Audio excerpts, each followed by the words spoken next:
Saludamos a la doctora Carola Cedillo.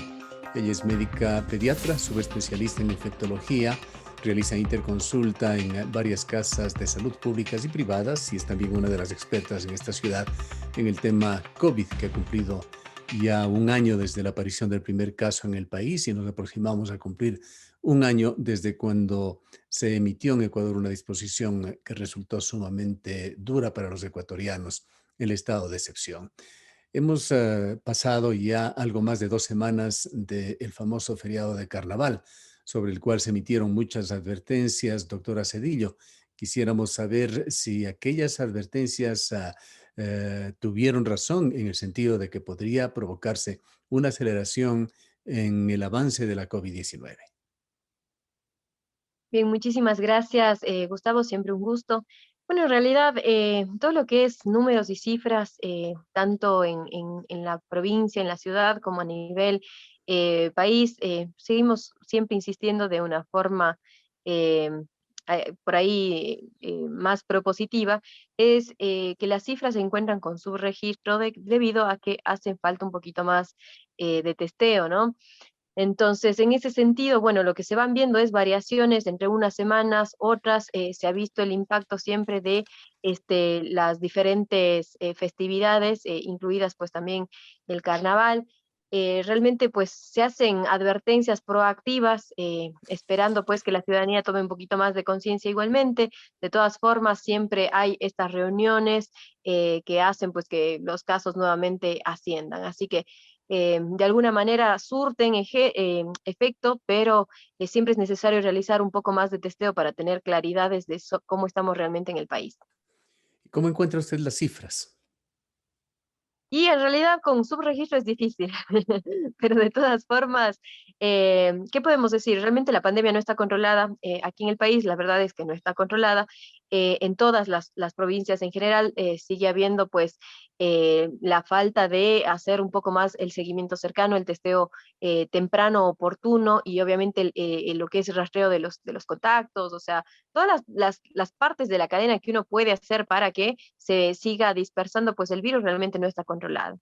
Entonces, nos encontramos en una situación similar durante el año. Hay momentos en que tenemos las UCIs mucho más colapsadas, pero realmente pues no nos encontramos en un momento para decir ya estamos mejor, las cosas vienen mejorando. La verdad que estamos similares, es un poco el panorama que se mira con los hospitales y con la cantidad de pacientes que todavía se infectan. En Ecuador la situación de la vacunación sigue bastante difusa. Hay un cambio en la cabeza del Ministerio de Salud. Se ha dicho que ahora habrá más transparencia, incluso una página web en la cual se irá publicando todo lo relevante, incluyendo listas de vacunados en el país. Ojalá sea así. Pero en todo caso, Ecuador no ha podido salir siquiera de esa fase cero que tanta controversia generó. Sabemos, sin embargo, que justamente en esta fecha ya, en esta semana que culmina, se ha procedido con la vacunación de médicos y personal de primera línea en varias casas de salud aquí en la ciudad de Cuenca. ¿Qué conoce usted sobre estos procesos? Bueno, sí, mire, inicialmente uno entendía que algunos gobiernos puedan estar un poco esperando los resultados, mirando a ver qué vacuna se compra, cuál sí, cuál no, sobre todo los gobiernos que no tienen mucho dinero, ¿no? Pero a estas alturas, o sea, realmente es necesario y es indispensable que tengamos ya las relaciones con las diferentes casas comerciales que existen, ¿no? La posibilidad de hacerlo. Hay también la oferta, pero a veces nos enfrascamos en determinadas vacunas y no miramos el horizonte más amplio. Tenemos muchísimos estudios ya en este momento para poder hablar de diferentes vacunas y no esperar únicamente una específica que por ahí habría negociado inicialmente. En eso falta como que moverse un poco más a la parte de Ecuador y es por eso pues, que se espera que igual el nuevo ministro concluya o dé paso pues a nuevos convenios con diferentes tipos de vacunas, porque al final de cuentas lo que prácticamente todas las vacunas hasta ahora presentadas previenen la enfermedad grave, es decir, que la persona tenga un desenlace fatal, es inclusive al 100% se ha descrito. Después, para lo que es casos leves, hay una diferenciación. Pero realmente lo que más nos importa es que la persona no enferme de forma grave, no vaya a la UCI y no muera. Eso es lo principal. Así que en general pueden haber buenas iniciativas. En cuanto a lo que es las diferentes fases, realmente estamos con un problema de que no terminamos de entender, si se puede decir, cuál mismo es la fase cero y cuál es la fase uno y cómo estaban contempladas las personas, ¿no? Se dijo que para la fase cero se estarían pensando y administrar como 50.000 dosis, después también se dijo probablemente hasta 80.000 dosis más o menos, pero lo que tiene que ver es cuánto personal de primera línea hay, cuántos geriátricos hay, cuántos personal que van a los geriátricos hay para saber cuándo se pasa de una fase a otra, ¿no? De lo que sabemos hasta ahora, se han utilizado más o menos 24.000 vacunas, es el promedio que se ha dicho, y ya estamos pasando directamente a la fase uno. Lo que cabe decir es, a ver, ¿realmente están vacunados ya todo el personal de primera línea para que pasemos a la fase uno? Eso es una situación importante para determinar cuántas personas de primera línea existen en el país. Ese tipo de información es la necesaria. A nivel de todo el país siguen habiendo los puntos de vista y dados a conocer por los diferentes profesionales de salud que están en primera línea y que aún no han sido vacunados. Claro. Entonces eso tiene, pero Algo recurrente más allá de estas definiciones sobre la fase cero y que hemos conversado también con varios expertos, no han podido darnos una respuesta clara. Es decir, ¿realmente existe un plan de vacunación bien estructurado en el país? esto es lamentable porque si existe no lo conocemos. ¿Por qué digo esto? Porque un plan de vacunación no son dos hojitas que se presentan en un formato GIF, o sea, un formato de un cuadro, ¿no? Eso es lo que nos han presentado. Si ustedes recuerdan, el plan de vacunación son dos hojas las que circulan, cuando los planes de vacunación a nivel internacional son plataformas que dan enlaces a un montón de documentos técnicos y de asesorías, o sea, para tener claridad de cómo se va manejando todo. Ustedes pueden revisar en cualquier página, revisen en Reino Unido, revisen en Chile, revisen en Argentina, revisen en Colombia. Esos son planes de vacunación, de vacunación realmente instaurados. Si Ecuador lo tiene, como digo, no lo conocemos a nivel público porque únicamente conocimos una presentación PowerPoint y después un par de dos hojitas que decían probablemente se hagan así las cosas. Entonces realmente eso es como que parecería ser o que no hay o al menos no lo tenemos conocido. Usted se encuentra en actividad en estos días y visitando diversas casas públicas por las consultas que se le realiza. ¿Ha accedido usted ya a la vacuna?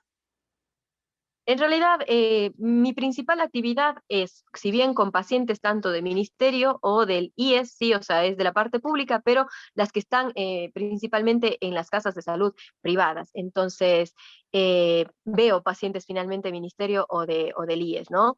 De todas formas, no he sido considerada para la vacunación y en realidad, como que el comentario es, pienso que de todas formas yo soy una de las personas que pueden esperar para la vacunación porque hay personas de mayor riesgo y mayor vulnerabilidad que deben ser vacunadas antes de que las personas que no tenemos factores de riesgo. Sin duda, uno al estar expuesto sigue teniendo la posibilidad de contagiarse, pero las personas que tienen mayor posibilidad de enfermar gravemente o morir son las que deben realmente ser priorizadas y en ese aspecto, pues sí, está bien que yo todavía no haya sido considerada. Igualmente, si soy considerada, esperaré a que primero los vulnerables estén vacunados antes de proceder a una vacunación de mi parte por tener conciencia de la capacidad de poder cuidarme y esperar que realmente el vulnerable se vacune primero. De lo que usted conoce y estudia, ¿tiene mayor confianza en alguna vacuna en particular o en algún tipo de vacuna? Sabemos que hubo más de 100 investigaciones, de 100 iniciativas para generar vacuna. Más de una docena han sido ya aprobadas, muchas de ellas tienen su nombre cobijado además por grandes compañías farmacéuticas. Aquí en Ecuador se ha hecho esta fase cero con vacunas de Pfizer. El ministro que acabó de dejar su cargo, el ministro Ceballos, habló de que vendrá una segunda fase con 2 millones de vacunas de origen chino y por allí también a través de la iniciativa COVAX se ha dicho que llegarán hasta el mes de mayo 760.000 vacunas de esta organización. Yendo al inicio de la pregunta, ¿confía usted más en alguna de ellas? Además que sabemos que para ser utilizadas en Ecuador deben pasar ciertos filtros y también saber qué ha pasado con referentes importantes para Ecuador, como son la Organización Mundial de la Salud, el FDA o la Organización Panamericana de la Salud, y aquí en Ecuador el ARCSA, que es el que da o no luz verde a una vacuna. Bien, en ese aspecto vale la pena mencionar. que realmente las vacunas lo que debe uno valorar es el respaldo que tienen de las organizaciones tal cual internacionales y los estudios que existen publicados en las revistas científicas, ¿sí? O sea, eso debería ser como que el punto principal para querer evaluar una u otra vacuna, ¿sí? Con eso lo que queremos decir es que pueden haber ensayos muy prometedores, sí, de algunas vacunas, pero necesitamos que estén publicados en algún lado para poder analizarlos.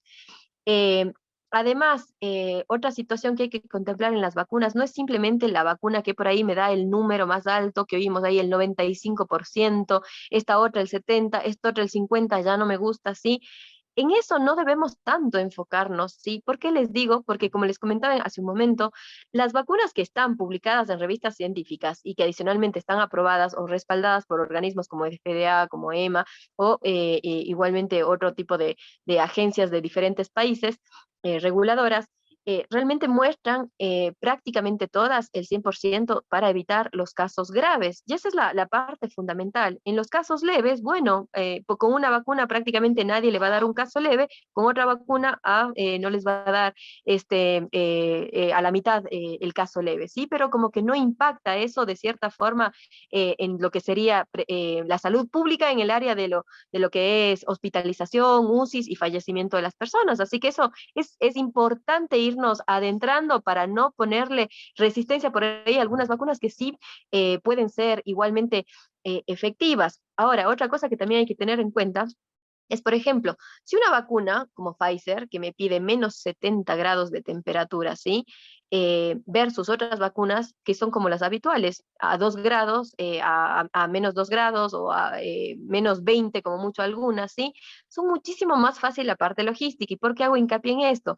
Porque si en algún momento del traslado, que, bueno, eso no debería pasar, pero cuando vamos a las comunidades, cuando empiezan a hacerse las vacunaciones masivas, se pierde la cadena de frío, finalmente esa vacuna tanta esperada, ¿sí? Puede terminar inactivada y puede ni siquiera servirme esa vacuna, ¿sí? Así que son todo ese tipo de procesos que uno debe valorar al momento de adquirir una vacuna, ¿sí? Entonces, otras tecnologías son más fáciles de llevar y puede ser pues que nos garanticen que realmente la vacuna que llega a la persona nos va a servir, así que no hay que ponerles esa resistencia siempre y cuando tengan el aval de las entidades internacionales y publicaciones en revistas científicas. Así que en general le digo, para un país como el nuestro, no necesariamente pienso yo que una vacuna con tal dificultad de menos 70 grados, al menos a nivel comunitario, nos vaya a servir. Puede perder la cadena de frío y vamos a terminar perdiendo la vacuna. Hablemos sobre la iniciativa COVAX, que ha señalado que a nivel latinoamericano se están entregando 26 millones de vacunas y que a Ecuador llegarán 756 mil vacunas hasta el mes de mayo. Primero, sabemos qué vacuna es la que maneja COVAX y luego le agradecería nos ilustre sobre de qué se trata esta organización. Bien, en realidad son varias las vacunas que están contempladas en COVAX. Últimamente, por ejemplo, la misma Pfizer se involucró en la cartera de COVAX. AstraZeneca también está dentro de la cartera de lo que es COVAX. Y hay algunas de las vacunas chinas que también están siendo contempladas. Ahora, ¿de qué se trata la iniciativa COVAX? Es un poco intentar que las casas farmacéuticas que están realizando la vacuna pues realmente lleguen a darse un precio estandarizado, como que haya un fondo de vacunas para que sean distribuidas de forma equitativa en los diferentes países. Es una iniciativa buena, agradable, pero que no está teniendo el impacto real que se esperaba. ¿Por qué digo esto? Porque ustedes se han dado cuenta y se ha mencionado en varios lugares, ¿no es cierto?, cómo países están acaparando las vacunas, países que están vacunando a las personas que no son vulnerables, sí, tienen prácticamente para vacunar 5 veces a su población, o algunos están vacunando, como decimos, a las personas sin factores de riesgo, sí, que está bien, en algún momento todos vamos a tener acceso a la vacuna, a la necesidad y lo vamos a tener que hacer, pero siempre hay que priorizar al vulnerable. No es justo que en un país se vacunen todos versus en el tercer mundo vemos morir a los vulnerables porque no tienen vacunas. No está pasando eso, pero esa era la iniciativa de COVAX, Claro, tener la COVAX, capacidad. COVAX entendemos tiene como propósito lograr manejar unos 2.000 millones de vacunas que serían aproximadamente un 25% de la población mundial. Pero se ha señalado que esta iniciativa va tan lenta, hay tantos problemas incluso en producción y más en distribución por parte de las farmacéuticas, que habrá países del tercer mundo o países en vías de desarrollo que recién podrán aspirar a la vacuna hacia el 2024. Tal cual, cuando se ve el mapa de la inequidad, porque así se lo denominó, uno ve claramente cómo el primer mundo está en un color rojo, o sea, es decir, con exceso de vacunas, versus sin pintura, o sea, sin ningún color directamente, muchos países del África, por ejemplo, sí, muchísimos, o sea, son situaciones específicas, por ejemplo, Sudáfrica sí tiene, pero todo lo demás casi que no. Entonces, se ve cómo es la inequidad, cómo es la falta de distribución, porque no todas los gobiernos pueden negociar de la misma manera, no todos los gobiernos tienen el dinero para hacerlo, ¿sí? Y esto es lamentable porque realmente se ha invertido muchísima financiamiento de la parte pública, ¿sí? O sea, varios estados y varias instituciones públicas al final han financiado todo el tema de lo que es la investigación en vacunas y finalmente las casas farmacéuticas están vendiendo de una forma diferente, ¿no? O sea, están dando prioridad a las personas que pueden pagar más.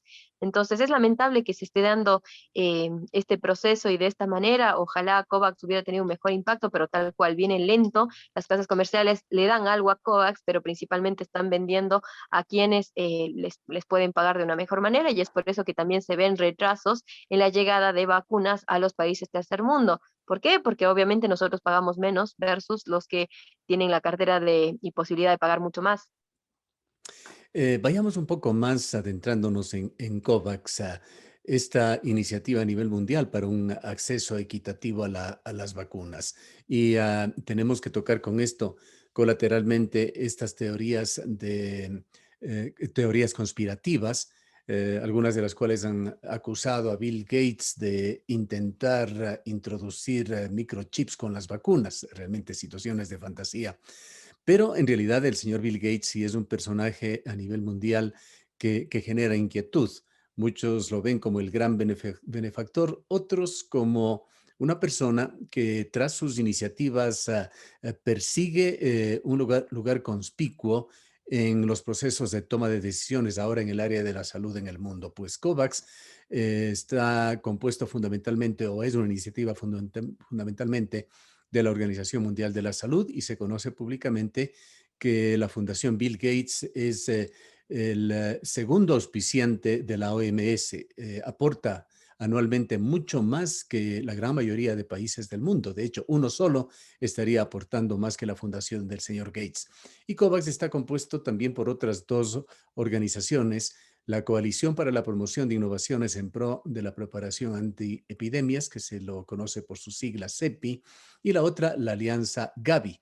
Estas dos coaliciones, que son entidades sin fines de lucro, han sido también financiadas fundamentalmente, prácticamente un 100%, por las fundaciones de Bill Gates.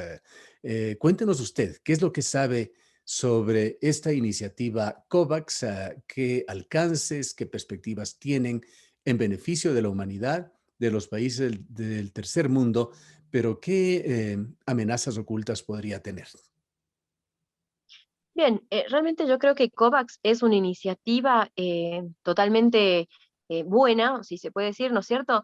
Em, pero que no hay cómo dejar a un lado también, o sea, esta situación de que sí, tanto la OMS como la misma COVAX está siendo financiada y tal cual como usted ha nombrado, uno de los financiadores principales es Bill Gates. Con esto, las fundaciones de Bill Gates. Con esto no queremos decir entonces sí, tal cual, dejemos caer toda esta situación de que Bill Gates quiere hacer cosas específicas en la humanidad, ese tipo de cosas como que hay que tener un poquito de más de fundamento para lanzar uno u otro argumento. Me parece que por ahí no va la situación, ¿sí? Yo analizaría desde un punto de vista totalmente diferente de cómo, a ver, si bien uno como infectólogo, uno como pediatra es defensor máximo de las vacunas porque las tenemos con claridad que son parte de las herramientas fundamentales para salud, pero también uno se va dando cuenta en el tiempo de que sin duda todo este tipo de creación de vacunas, de fármacos, llegan a ser algo que da réditos, ¿no? O sea, algo que a la Claro. industria le beneficia. ¿Y qué pasa en todo esto? ¿Por qué nombro esto, sí? Porque en realidad, a ver, si hay alguien creando vacunas y todo el tiempo y que está bien que se lo haga así, pero en otro lado, el mismo que crea las vacunas, ¿no es cierto? Está también financiando o es uno de los principales promotores de lo que es destrucción, de lo que es los hábitats, ¿sí? Está dentro de la industria que realmente logra que eh, pase el calentamiento global, que hayan nuevos surgimientos de pandemias. ¿Por qué digo esto? O sea, porque estamos cada vez más seguros, convencidos y ya con todo el concepto de One Health, ¿no es cierto? Que la destrucción de los hábitats, que la crianza intensiva de animales, que todas las cosas que vamos realizando de forma inadecuada al medio ambiente, es una de las causas por las que se dan estos brotes de pandemias, o sea, estos brotes, perdón, de zoonosis y que pueden ser algunas de estas pandémicas. Hemos escuchado en días anteriores cómo ya hay una nueva cepa de la gripe aviar, ¿no es cierto? Entonces, que hay esta posibilidad de igual de que puedan generarse muchísimos virus más pandémicos, ¿sí? Y si soy alguien, entonces, que me dedico a hacer todo este tipo de explotaciones, o sea, después también me resulta favorable estar en el plan de las vacunas, ¿no? Entonces se puede volver siempre una cuestión de réditos y sería un poco. Por lo menos una cuestión de relaciones públicas, de mejorar una imagen. Tal cual, o sea, pero producir la enfermedad y producir la vacuna no estaría bien, ¿no? Entonces, Ya, un poco pero uno usted sí está debe intentar. sugiriendo que el señor Bill Gates estaría involucrado en su otra faceta en este tipo de actividades, digamos, antrópicas que amenazan a la salud pública. Claro, o sea, todo lo que tiene que ver con, como digo, o sea, con destrucción de hábitats, o sea, son los principales de Ujú. los productores de este tipo de destrucciones del One Health como tal, entonces eso puede incidir, ¿no? Entonces, definitivamente lo que uno ve de por medio es que si alguien tiene toda esta iniciativa de financiamiento, todo más, o sea, realmente están lavando la imagen de esa manera, pero adicionalmente está bueno producir vacunas en un aspecto de esto, si van a haber muchas pandemias más, si no detenemos a tiempo todo lo que es calentamiento global y todo lo que es destrucciones de hábitats como tal. Y aquí en el país, ¿cómo mira usted el futuro de la vacunación? Estamos próximos ya a una elección final, a una segunda vuelta en la que se determinará quién presidirá el país.